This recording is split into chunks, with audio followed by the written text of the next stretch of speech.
Buongiorno e ben ritrovati con l'informazione flash di New Sicilia. I principali titoli della mattina: traffico di sostanze stupefacenti, estorsione, autoriciclaggio e trasferimento fraudolento di beni sono le accuse nei confronti di 13 persone arrestate in un'operazione questa mattina tra il Lazio e la Sicilia condotta dai carabinieri coordinati dalla Procura Antimafia di Roma. La Guardia di Finanza di Palermo ha sequestrato oltre 300.000 euro ad un noto imprenditore di Partinico attivo nel ramo della fabbricazione di oggetti in metallo. All'uomo viene contestato il reato di bancarotta fraudolenta.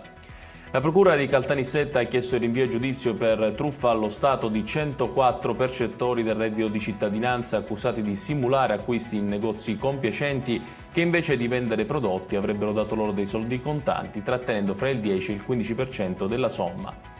E allarme idrico a Palermo, dove l'AMAP, la società di gestione dell'acquedotto, ha annunciato che dal 5 aprile sarà applicato un abbassamento della pressione nelle condotte per garantire l'acqua fino al prossimo inverno.